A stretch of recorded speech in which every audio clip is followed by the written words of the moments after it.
আসসালামু আলাইকুম। নতুন একটা রেসিপিতে সবাইকে স্বাগতম। আশা করি সবাই ভালো আছেন, আমিও ভালো আছি আলহামদুলিল্লাহ। আজকে ইফতার স্পেশাল খুবই কম সময়ে একটা রেসিপি তৈরি করে দেখাবো। একেবারে ছোট্ট একটা ভিডিও নিয়ে এসেছি আজকে। Speedy pizza.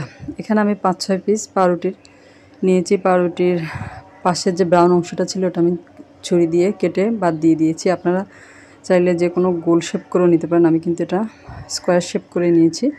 তারপরে এর মধ্যে আমি পাউরুটির একটা পিস নিয়ে নিলাম। তারপরে আমি টমেটো সস দিয়ে দিব প্রথমে।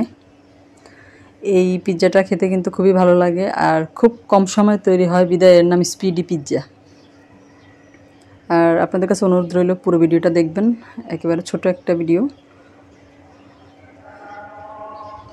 টমেটো সস লাগানোর পরে আমি এখানে দিয়ে দিব একবারে মিহি কিমা করে নেওয়া পেঁয়াজ কুচি, সামান্য একটু দিব।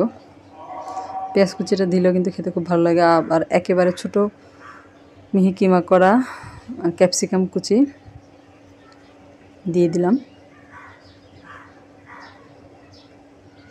রেসিপিটা ভালো লাগলে লাইক, কমেন্ট, শেয়ার ও সাবস্ক্রাইব করে আমার পাশে থাকবেন। আর যারা ফেসবুক থেকে দেখছেন পেজে ফলো দিয়ে রাখবেন।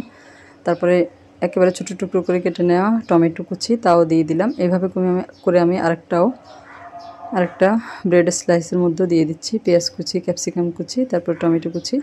একেবারে খুব ছোট ছোট করে কুচি করে নিয়েছি এটা। এতে করে খুব তাড়াতাড়ি সেদ্ধ হয়ে যাবে।